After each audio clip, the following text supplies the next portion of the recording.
Na tribuna.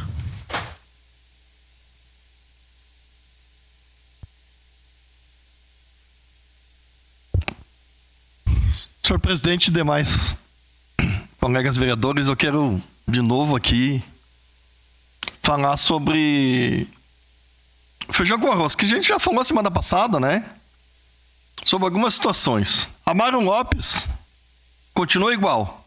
Aquela buraqueira, uma Avenida Mário Lopes, tem acesso e estão construindo ali, logo ali na frente, um via atacadista. E não se vê uma luz no fim do túnel. Não vê o remendo que está sendo feito na via. Não se vê...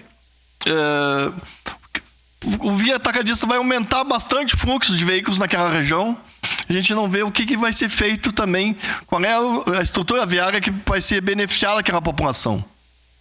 A UBS Centenário foi fechada.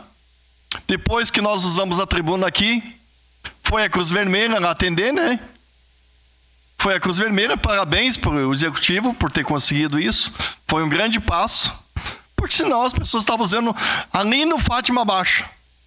No Fátima Baixa não precisa chover em Farroupilha para alagar o Fátima Baixa. A UBS do Fátima Baixa alaga só chovendo em Farroupilha. Então, assim, quem está atendendo é o ônibus do Cruz Vermelha. E a secretária está dizendo que parece que daqui 2 anos, a previsão mais ou menos isso, né? Mais ou menos daqui 2 anos sai a UBS do Caminho do Meio. E eu, como membro da Comissão da Saúde há algum tempo, essa UBS estava sendo prometida há 2 anos atrás. Agora é para 2 anos para frente. Então isso eu acho que é uma esperança. Tem uma luz no fim do túnel, pelo menos, né? Então a Mário Lopes está nessa situação, toda esburacada. A rua Fábio Bellini, talvez até na vistoria daqueles que tiveram aí, arrombaram o aeroporto, fizeram tudo aquilo, estrago na nossa cidade, ficou uma mancha na nossa cidade, muito ruim, uma perca de uma vida daquele policial que deixou seus filhos, né? E brutalmente foi morto, né? Talvez quando os bandidos estiveram ali no aeroporto, desceram ali pelo Santos Dumont, vereador. Eles viram a via, eles contrataram um helicóptero. Porque a via estava muito péssima, muito ruim. Porque eles viram que não dava para passar. A buraqueira estava demais, porque eles, segundo alguns dados, alguma filmagem, tinha buraco por tudo ali na região, né? Fazia 3, 4 dias, segundo alguns vídeos que rolam na cidade, que eles estavam na cidade. Então, pelo menos era um vídeo que eu vi de Galópolis, não sei se isso é verdadeiro ou não, né?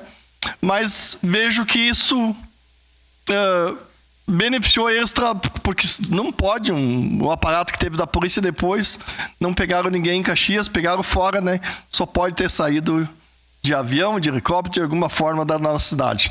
Porque viram também a situação das buraqueiras na nossa cidade, facilitou a eles trocar a rota deles. Porque ali na Flávio Francisco Bellini, eu lembro aqui, não lembro agora há poucos dias, mas o vereador Bressano, nosso presidente, reclamou dessa rua várias vezes. E não tem... Ontem o rapaz me reclamou de novo. A lâmpada foi 90 dias para tocar. Ali na 165. 90, mas trocaram. Isso temos que agradecer. Trocaram, porque eles tinham amarrado a lâmpada da casa dele no poste. Pegou a lâmpada da casa dele no poste para as pessoas poderem desviar dos buracos. Talvez, barbeiragem minha também, né? Uns buracos desses eu perdi uma roda também, né? E quantas pessoas têm perdido diariamente, todo dia isso, né? Isso que eu tô andando aí uma velocidade rápida, que é 40 por hora na cidade, né? E assim mesmo, à noite, quando não vi o buraco, acabei entrando num buraco e perdi uma roda. Então, mas isso é frequente. É frequente com todo mundo. Não, eu sou mais um. Então, ali na Mário Lopes não tem. É melhor para andar por ali, carros grandes, patrola, alguma coisa que, senão o carro cai dentro desses buracos. Então, a Mário Lopes precisa de um... Eu sei que não tem... A Codeca deu aquele acidente, está interditada, mas estão comprando material de fora, estão comprando material, parece que de Farroupilha. Então, Não esqueça que o Mário Lopes não pertence para Flores da Cunha, pertence para Caxias. Se puder dar uma mão na Mário Lopes, porque daqui uns dias os impostos serão cobrados, vai vir para Caxias, não vai vir para Flores da Cunha. Então espero que a Mário Lopes seja logo colocado a pavimentação de volta nesse local que está incrível, muito buraqueira mesmo, muita dificuldade. Muito obrigado, presidente. Obrigado, vereador Renato. Próximo.